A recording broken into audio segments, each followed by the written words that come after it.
Well, let's discuss some of those key elements of his speech with Zainab Chaudry, who joins me from Washington, from the U.S. Council on American-Islamic Relations. Hello, very good afternoon to you.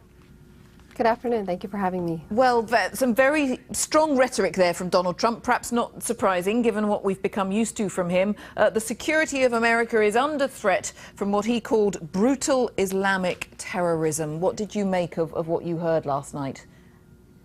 When Donald Trump uses words like Islamic terrorism and radical Islam, he's actually undermining our national security. He's playing right into the hands of terrorists who are attempting to demonize and vilify Muslims from Western civilization. He doesn't understand that by using this kind of terminology, he's actually undermining our national security. Last night's speech was a reminder that this current election is a choice between fascism and no fascism here in the United States.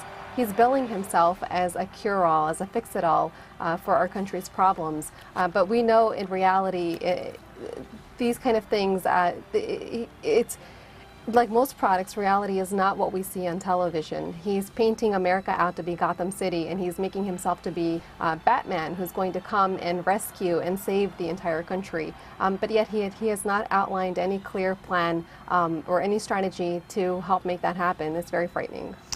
Well,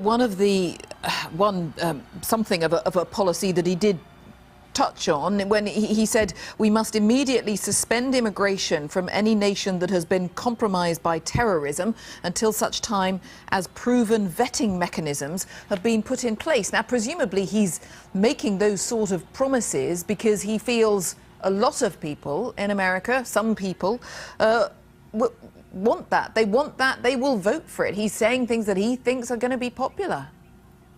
And these kind of policies, or even proposed policies, are not only un-American, but they're also antithetical to the values that our country was founded upon. They're unconstitutional, and they go against the very grain, the very fabric of our society. Our State Department currently has clear language that prevents and forbids the discrimination of any individuals entering the United States, visa applications or immigration applications to be distinguished on the basis of religion. And for him to make these kind of comments, I think it's a wake-up call for all of America, that if we cherish the values of democracy and freedom that really help define our country, then we have to be aware of the kind of rhetoric that Donald Trump is espousing and make sure that we do everything we can to educate and inform voters on who these candidates are and what their positions are on very important critical policies that impact all of us in very different ways. I mean, is that your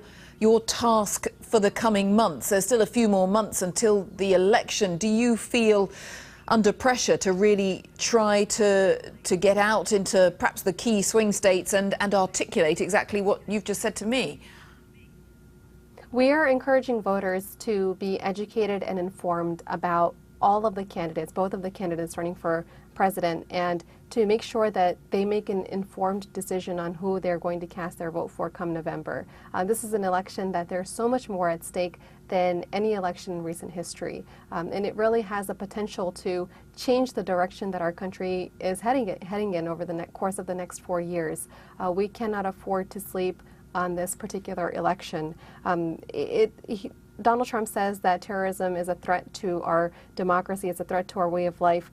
This is especially true when we allow these threats to change our freedoms, to undermine our freedoms. When we're allowing fear-mongering and hatred and bigotry to divide our country and to pit people against one another and to pit groups against one another, it's a wake-up call that we really have to reevaluate the way that we're approaching terrorism and terrorist organizations and determine what's the best way to move forward. Is dividing our country really going to make us safer? And I think that's a question that all Americans have to ask ourselves now.